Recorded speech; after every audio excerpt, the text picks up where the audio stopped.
Next, we have an opportunity for Dr. Knopf and I to share with everyone what we are doing at St. Cloud State and what got us here today.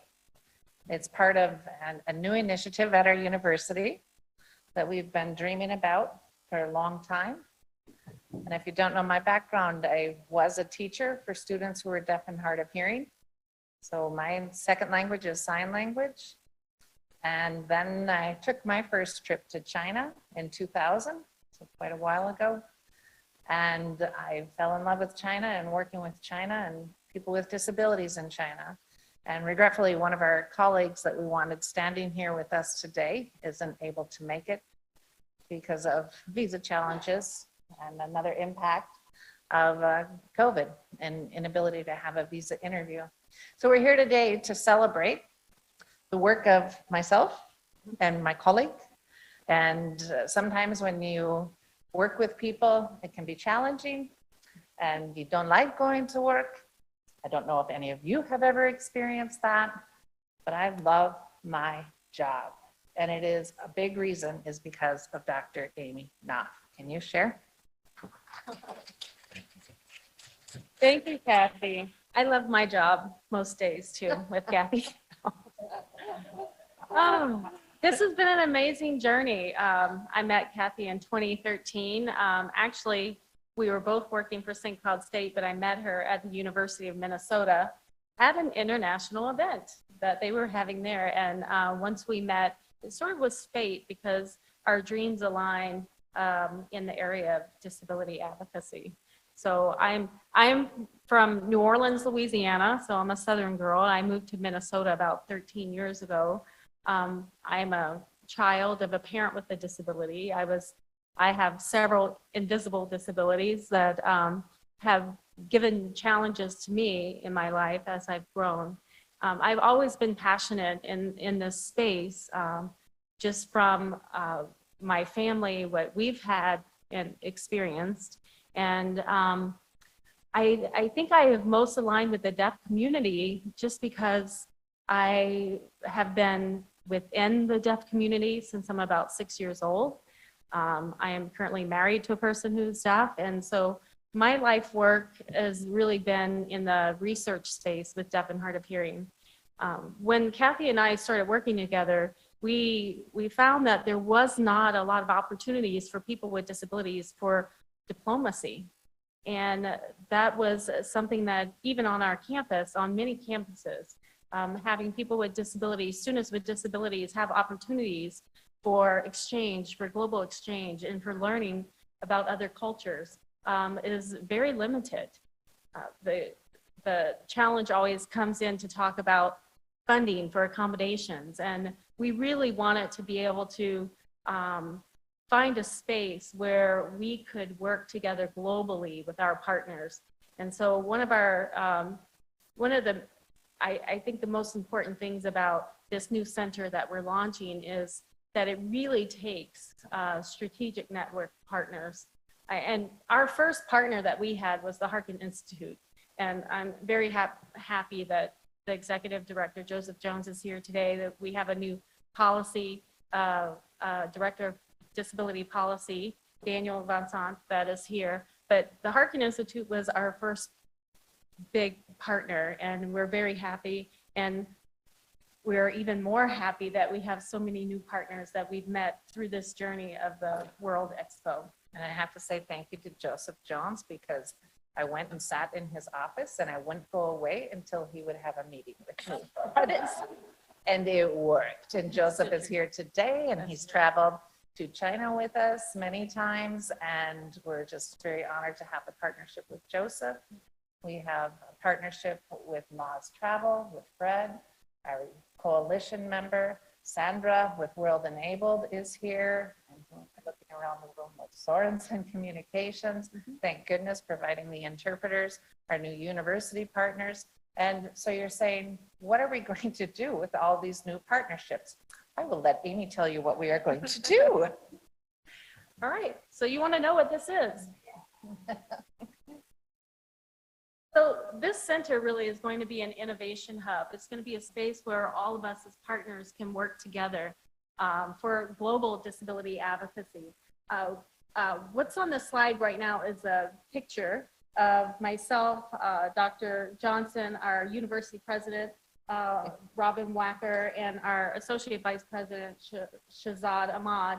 We're at Chengchun University, and there's a bunch of Chinese deaf students that are standing behind us. A lot of the work that we've been doing thus far for the last 8 or 9 years has been in the space of deaf and hard of hearing in China. And at this particular university, there's about 400 students who are deaf.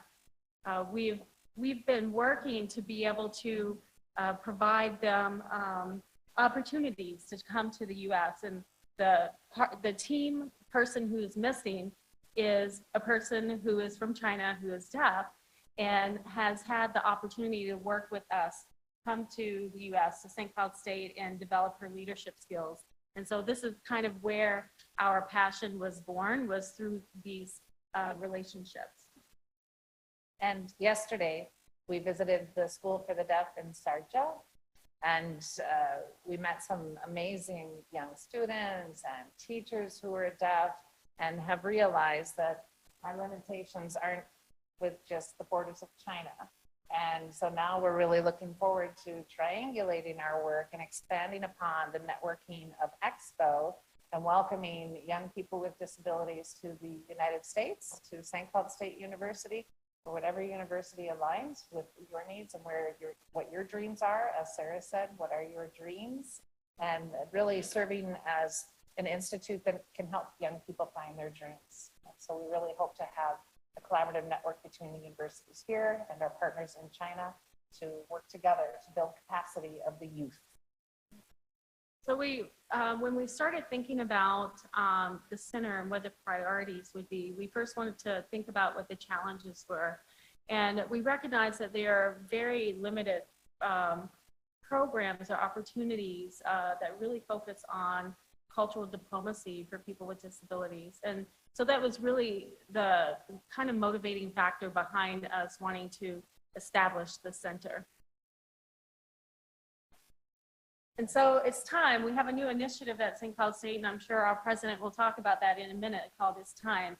But it's time for us to have the Center for Disability Advocacy and Diplomacy so that we can start to formalize the networks that we have now and formalize the programs that we need.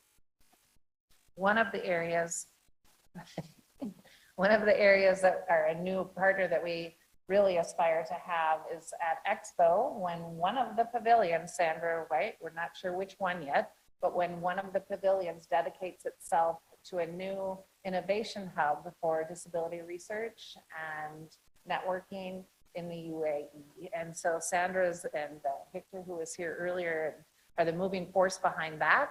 But that would be a wonderful opportunity for a partnership with our new center. So Sandra, keep going. We're going to get that pavilion. So some of the goals of this center is at our university, we have this model, the teacher scholar model, and we will focus our model on disability rights by providing opportunities for our students. Like I had mentioned earlier, many of our students that are in our program, probably about 75% of the students who are in my program are students with disabilities. And they were the ones that were working to put this together for you today. And so we will continue to work with our students to provide them those kinds of opportunities. One of the other things that we have is the Global Academy. So we've been having deaf Chinese individuals come to the US and get some leadership skills and then intern in schools for the deaf for having a second foreign language, foreign sign language taught to deaf children. So one of the projects that we've been working on for the last few years, but providing education and training in the area of disability advocacy through micro badges, certificates, degree programs, and just connecting globally, not only on our campus, but connecting other campuses who want to do this disability rights work together. Also, focusing on inclusive and accessible research. So making sure that we are continuing to have empirical evidence on techniques and approaches that are appropriate and effective. I wanted to add to that, an outcome of this work in the World Events Disability Coalition that our members are here is really working to ensure that World Expos are accessible. And so that's part of the lasting legacy that we aspire to have as an outcome of the diplomacy that is happening here.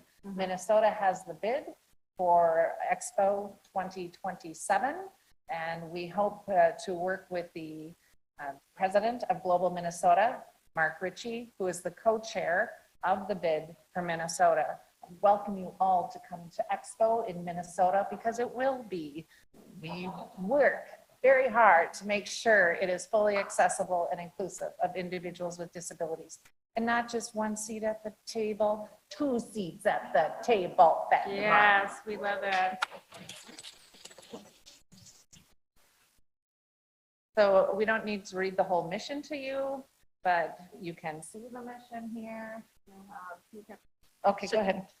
We have to be inclusive. We'll read the mission. But the mission is really set upon 5 pillars. And those pillars are, one is the global academies that we talked about. And secondly is our networks and strategic networks so that we are making sure that we're inclusive and focusing on disability advocacy. The third area is education.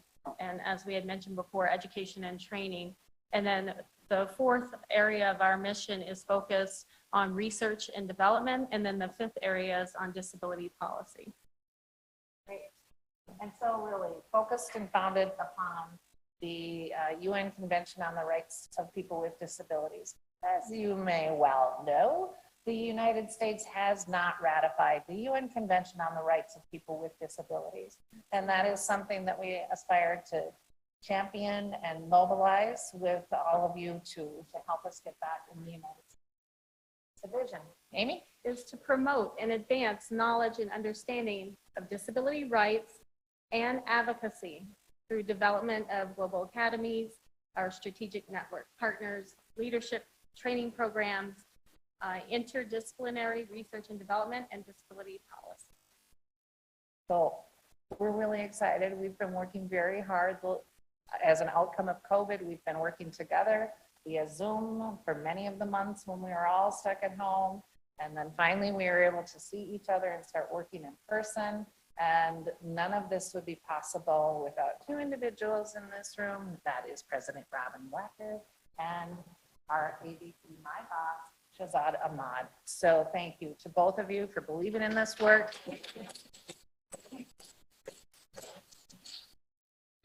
We could not think of a better place to announce the launch of the center. So we're really excited about that.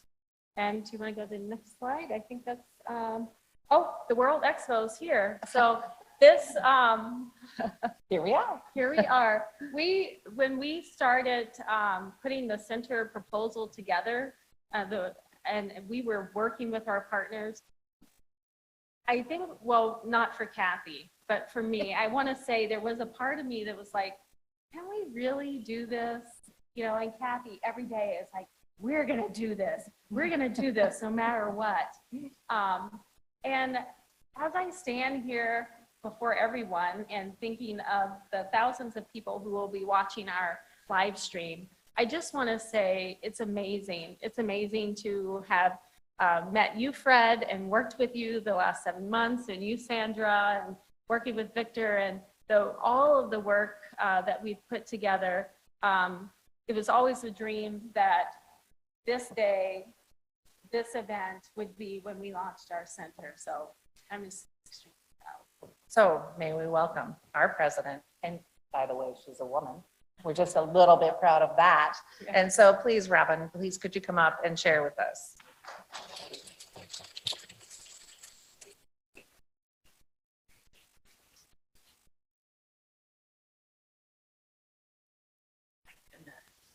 Well, before I move into my formal remarks, I want to express my thanks to all of the speakers for sharing their amazing and inspirational stories. Thank you so much. Wonderful. And I also want to thank my colleagues from St. Cloud State University who made the way all the way from Minnesota here to support this time and this important event. So thank you all very much for what you do. Appreciate you. So I am delighted to have the opportunity to address this important gathering of advocates for empowering women with disabilities. I want to thank the World Events Disability Coalition and specifically Drs. Catherine Johnson and Amy Knopf and the students in the Rehabilitation Studies program at St. Cloud State University. The program today illuminates the power of women with disabilities as change agents in the world, being bold, being brave and determined to overcome the challenges and bring motivation to other women and girls in reaching their potential and fulfilling their dreams. We live in an incredible time of growing global enlightenment about human rights, social justice, diversity, equity, and inclusion. It's hopeful that after thousands of years of ignorance, fear, bias, and discrimination that kept so many segments of our population from participating, achieving, and contributing, we are having more conversations like today's program about engaging and harnessing the power of all people working together to address the challenges that face our world. But we still have so far to go. We need more activists and, yes, agitators who create opportunities for all people to unleash their potential to succeed and help others succeed. At St. Cloud State University, we are redefining what it means to be a university through a bold and innovative plan called It's Time. And one vitally important aspect of this framework is that diversity, equity, and inclusion will be prioritized and integrated in every aspect of our institution to better serve a diverse student population and prepare our graduates to become global citizens. The work of Drs. Johnson and Knopf are appropriately broadening our It's Time DEI initiative to be diversity, equity, inclusion, and accessibility.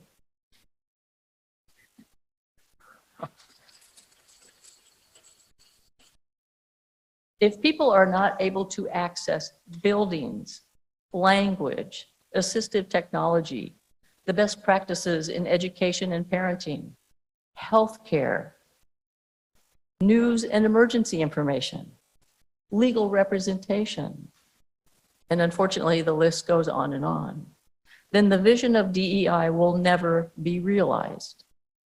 To embrace this expanded initiative of DEI within higher education and across the globe, I am honored to formally announce the launch of the St. Cloud State University Center for International Disability Advocacy and Diplomacy. As you've heard, this center has evolved out of years of collaboration with teaching and scholarship of Drs. Johnson and Knopf. And I said years, didn't I? Years. The catalyst of this work, as you heard, began with partners in China, but has evolved into a global platform of partners who share a common passion, dedication, and determination to ensure equity, access, and inclusion for all, as demonstrated with the emergence of the World Events Disability Coalition.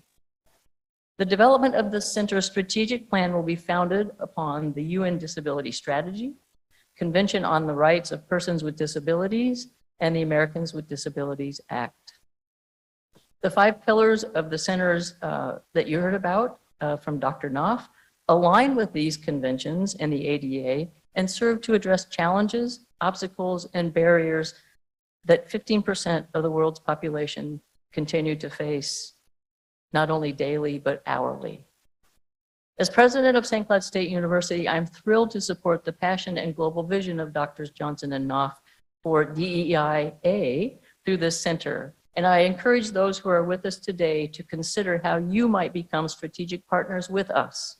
We are proud of our current and emerging partners, the Harkin Institute, Zero Project, Mobility International, Moss Travel, World Enabled, UAE Special Olympics, Jilin Province Education Department and Capital Normal University, and Sorensen Communication. I would like to specifically acknowledge the support of Sorensen Communication in providing the access to American Sign Language for our participants who are deaf, both in person and virtually. Without your support, the programming for this week would simply not be possible. Today opens a door for our university and our partners across the globe to be even more inclusive, more accessible, and more determined to join us in leading the change that is crucial for ensuring that accessibility is not left behind in any DEI initiative. It is our hope that today's program has inspired us all to harness the power of networking, of working together to make our world more welcoming, safe, and peaceful place, not just for the privileged few, but for everyone. So I close in the way that we started, with Hillary Clinton's remarks. And at the very end, I don't know if you caught it, but at the very end, she said, onward. So let me end by saying, onward. Thank you all very much.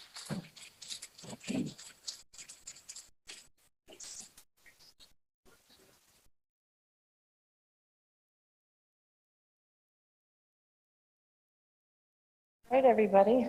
I started this day as a professor in the Department of Special Education, director for China Partnerships, and I'm ending the day as the co-director of our new Center for International Disability Advocacy and Diplomacy. My co-director, Dr. Amy Knob. Really excited. Thank you for coming today. We're very honored to have everyone here and all of you who shared your stories as women with disabilities. We learned a lot from your stories and from yours, Fatma, where you just said, I have something to say and I'm going to use this platform. Thank you for empowering yourself to find your message and share it here today.